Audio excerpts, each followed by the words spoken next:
When headlines declare that China bullied Nepal into canceling a Tibetan studies conference, they frame it as moral capitulation or diplomatic weakness. But this interpretation misses the strategic reality entirely. The decision was not driven by ideological agreement with Beijing's stance on Tibet. It was a cold calculation of survival made because Kathmandu's economy is held hostage by a single border crossing that China controls 100%.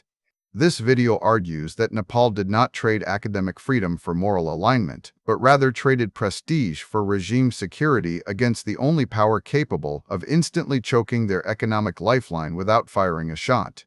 To understand why a sovereign state would voluntarily yield to pressure so completely, we must look past the surface narrative of bullying and examine the architecture of asymmetric dependency that defines Nepal's relationship with its northern neighbor. The core dynamic here is not about moral outrage or political ideology. It is a structural constraint where Kathmandu has effectively traded academic freedom for regime survival because the cost of resistance exceeds any possible diplomatic gain. When leaders announce such cancellations, the headline rarely captures the full incentive structure. The question we must ask is who designed this outcome, who cannot afford to walk away from it, and what option still looks rational on each side. Today, we read this move as strategy, not as a morality play about human rights or sovereignty in the abstract. The leverage Beijing holds over Kathmandu extends far beyond simple diplomatic pressure. It is rooted in physical infrastructure that has been weaponized to create latent coercion capabilities across the region.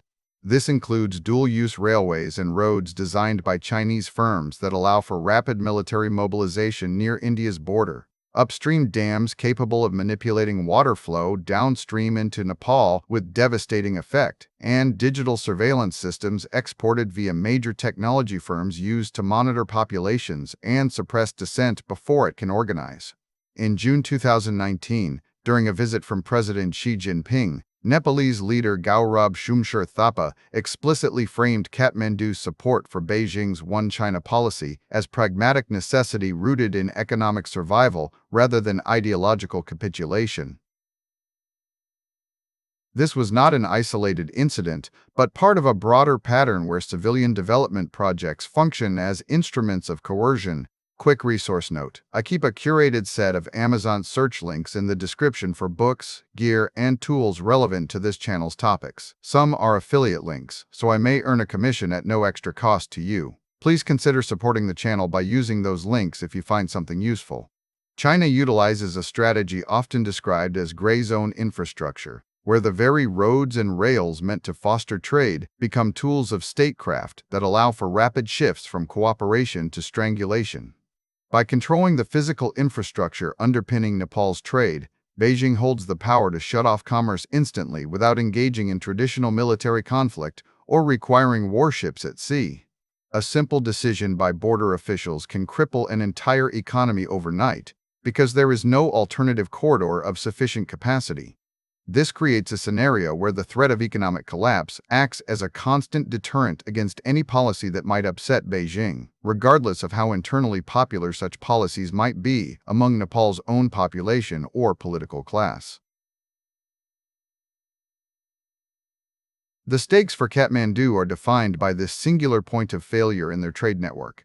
If Nepal were to say no to Beijing regarding sensitive issues like the Tibetan Studies Conference, the response would not come from a military invasion, but from an economic shutdown at the border.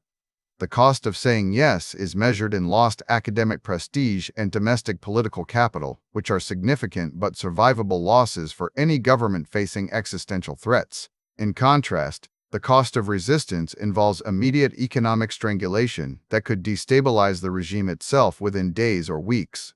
This asymmetry forces a rational actor to prioritize survival over principle, even when doing so appears as weakness to outside observers who do not understand the specific constraints on the ground. This pattern is visible across other strategic flashpoints where infrastructure control dictates foreign policy decisions more than ideology does. The Eurasian landmass covered by these connectivity initiatives includes approximately 60% of the global economy, creating a web of interdependence that can be weaponized with surgical precision. In Nepal specifically, the situation illustrates how great powers use economic leverage to reshape alliance behavior without ever declaring war or issuing formal ultimatums in traditional diplomatic channels. The result is a form of coercion where the victim state voluntarily yields because it has no other viable option for maintaining its basic functions as a modern society. The historical context reinforces this strategic imperative rather than suggesting a sudden shift in Nepalese values. In June 2019, during President Xi Jinping's visit to Kathmandu, the leadership explicitly acknowledged that their adherence to Beijing's One China policy was not an ideological choice, but a pragmatic necessity for economic survival. This admission from a high-ranking official provides crucial insight into how local actors perceive their own constraints and why they make decisions that might seem irrational to outsiders viewing events through a moral lens rather than a strategic one.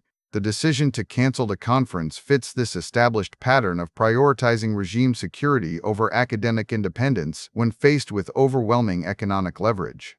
For curious viewers who follow world events but are not policy insiders, this case study offers a template for understanding how structural forces shape outcomes that headlines often mischaracterize as simple acts of bullying or weak leadership.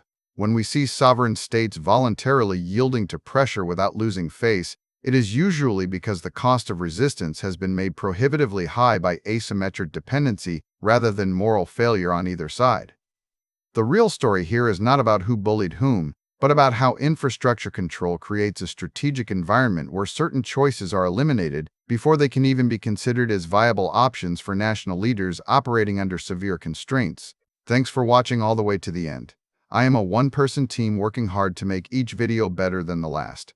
Subscribe if you found value. It is the best way to show support. Drop a comment with your biggest takeaway. See you in the next video.